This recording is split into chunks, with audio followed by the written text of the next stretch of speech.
अब तो राज्यकर्मी का दर्जा मिल जाएगा, परीक्षा दे दीजिए। परीक्षा हम लोग किस चीज़ की परीक्षा दें? मैं यह पूछना चाहता हूं, जिन लोगों ने यह प्रोविज़न बनाने का प्रयास किया है, 20 साल से बिना परीक्षा के पढ़ा रहे हैं। कोई भी जो शिक्षक आया है वो ऐसे ही तो आ नहीं गया है। शिक्षा विभाग के आला अधिकारी लोग और माननीय मुख्यमंत्री महोदय, थोड़ा भी कानून उनका समझ है कि नहीं? तो एक ही आईएएस एक बार यूपीएससी की परीक्षा देता है और सारे विभाग का ज्ञाता हो जाता है और वह सक्षम हो जाता है। यह कोर्ट में जाएगा, डिस हो जाएगा। कितनी बार परीक्षा लीजिएगा भाई? यह परीक्षा उरीक्षा वाली बात चलने वाली है। नमस्कार, आप देखना शुरू कर चुके हैं लाइव सिटीज को। मेरा नाम अभिषेक है। बिहार के 4 लाख नियोजित शिक्षकों को राज्यकर्मी का दर्जा मिल जाएगा। रास्ता साफ हो गया है। परीक्षा देने के बाद उन्हें राज्यकर्मी का दर्जा मिलेगा और 3 बार ये परीक्षाएं ली जाएंगी। तीसरी बार असफल होने पर, तीनों बार अगर असफल होते हैं तो सेवा से हटा दिया जाएगा। ऐसा प्रारूप तैयार किया गया है। हमारे साथ बातचीत करने के लिए परिवर्तनकारी प्रारंभिक शिक्षक संघ के नेता और प्रदेश अध्यक्ष बंशीधर बृजवासी जी हैं। प्रारूप तैयार हो गया है, अब तो राज्यकर्मी का दर्जा मिल जाएगा, परीक्षा दे दीजिए। परीक्षा हम लोग किस चीज़ की परीक्षा दें? ये परीक्षा जो ये लोगों को लगता है कर्ण प्रिय बात लगती है कि परीक्षा देना है मतलब कि एक जंग जीतना है, परीक्षा लेने के बाद में कुछ हो जाएगा। 20 साल से बिना परीक्षा के पढ़ा रहे हैं। कोई भी जो शिक्षक आया है वो ऐसे ही तो आ नहीं गया है। और परीक्षा देने की बात होती है, इसका नाम दिया है सक्षमता परीक्षा। आपको बता दें, सक्षमता परीक्षा। मैं यह पूछना चाहता हूं, जिन लोगों ने यह प्रोविज़न बनाने का प्रयास किया है और पूरे बिहार के लोगों को जो डार्क में रख रहे हैं, इन्हीं लोगों को बताना चाहिए कि एक आईएएस जो आता है और शिक्षा विभाग का अपर मुख्य सचिव बन जाता है, वही कल को खनिज विभाग में चला जाता है, परसों मद्य निषेध विभाग में चला जाता है, अगले दिन वह सहकारिता विभाग में चला जाता है, उसके बाद वह विधि विभाग में चला जाता है। तो एक ही आईएएस एक बार यूपीएससी की परीक्षा देता है और सारे विभाग का ज्ञाता हो जाता है और वह सक्षम हो जाता है। 5वां और 8वां तक के बच्चा को पढ़ाने के लिए सक्षमता परीक्षा देते चला, जिंदगी भर परीक्षा चलेगा। यह परीक्षा लेने की जो मानसिकता है, यह एक मानसिकता बन गई है, कुछ और नहीं है। बस यह सुनने में अच्छा लगता है, बस, और कुछ नहीं है। परीक्षा, मैं डंके की चोट पर कहता हूं, परीक्षा कोई भी नहीं ले सकता है। और अब परीक्षा का रागल अपना बंद करें। यह परीक्षा बिल्कुल अवैधानिक है। इसका कोई कानूनी, यह कोर्ट में जाएगा, डिस हो जाएगा। कितनी बार परीक्षा लीजिएगा भाई? यह परीक्षा उरीक्षा वाली बात चलने वाली है। राज्यकर्मी का दर्जा तो दे दिया जाएगा, परीक्षा देने में क्या दिक्कत है? राज्यकर्मी का दर्जा पहले भी मिलता रहा है।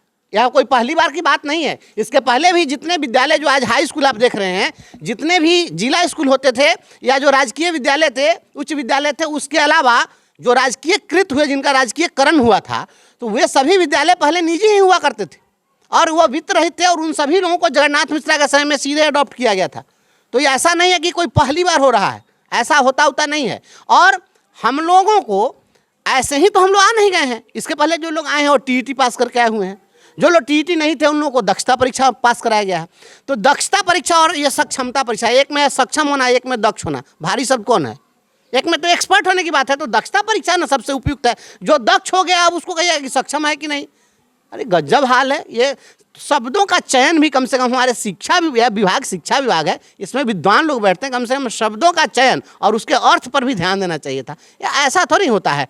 परीक्षा या नहीं ले सकते हैं, मैं आपको बताता हूँ, इसकी वैधानिक बात है। परीक्षा देने या नहीं देने का सवाल एक अलग है।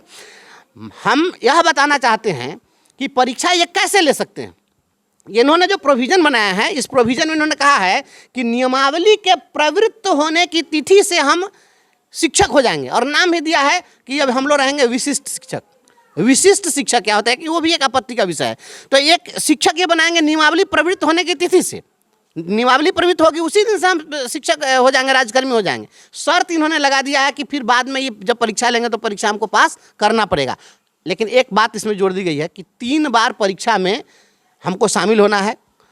हम 3 अटेम्प्ट ले सकते हैं और अगर तीसरे अटेम्प्ट में भी कोई फेल कर जाता है तो वैसी स्थिति में उनको सेवा से हटा दिया जाएगा। शिक्षा विभाग के आला अधिकारी लोग और माननीय मुख्यमंत्री महोदय, थोड़ा भी कानून उनका समझ है कि नहीं? कोई यूपीएससी करता है, कोई बीपीएससी करता है, तो कम से कम पॉलिटी तो पढ़ता है ना। हम लोग तो प्राइमरी स्कूल के 5वां के लड़का को 20 तक पहाड़ा सिखाते हैं और कहारा सिखाने वाले टीचर हैं। हम लोग उतनी बात को, हम लोग को पता है कि इस वैधानिक पहलू क्या हो सकता है। ये लोग जो पॉलिटी पढ़ करके और एग्जाम देके, कॉम्पिटिटिव एग्जाम फेस करके, इनको पता नहीं है। इनको पावर है, किसी को पावर है शिक्षा विभाग में कि वो परीक्षा पर परीक्षा लेते चले जाए और आप कह दीजिए कि परीक्षा में फेल कर जाएगा तो आपको हम हटा देंगे। या बिहार ही नहीं और हिंदुस्तान ही नहीं, दुनिया के किसी भी देश में ऐसा कानून नहीं है जिस कानून में एक बार किसी नियमावली के तहत आप किसी को बहाल करके उसको 60 साल के लिए परमानेंट जॉब में आप बहाल कर लीजिए और बाद में फिर कोई एक नई नियमावली ला दीजिए और कहिए कि अब इस नियमावली में आपकी सेवा सामंजित हो जाएगी, आप फिर अब एक परीक्षा दीजिए, आप फेल कर जाएगा तो आपको हटा देंगे। ऐसा होता है? पहले जिस शर्त पर आपने बहाल किया उसमें 60 साल की सेवा निर्धारित थी, तो जब 60 साल की सेवा पहले ही निर्धारित थी तो फिर नई नियमावली ला करके और आप कहिएगा कि बीच में हम आपको हटा देंगे। किसकी औकात है जी? औकात में ला देंगे ऐसे लोगों को, या तुरंत इस प्रोविजन को वापस लीजिए और हम नियमावली को वापस लेने की मांग, इस तरह का ये प्रोविजन, ये जो प्रावधान बनाया इस प्रावधान को हटाने की मांग करते हैं। ये प्रोविजन हटाइए, ये प्रोविजन नहीं चलेगा, कोई परीक्षा उरीक्षा नहीं, बिना शर्त सभी लोगों को राजकर्मी का दर्जा दिए। और यही थोड़े दे रहे हैं, आपको मैं बता दूं यह व्यवस्था यहीं की नहीं। और ये जो कुछ भी हो रहा है इसमें हमारा भी सुझाव था और हमने कुछ सुझाव दिया, उसको भी इन्होंने कुछ एडॉप्ट किया है उसमें से, जिसमें मैंने पहले भी चर्चा किया था, आप ही आए थे तो उसमें ही मैंने बताया था कि ये छत्तीसगढ़, मध्य प्रदेश, उड़ीसा, इन सभी राज्यों में ऐसी व्यवस्था रही है।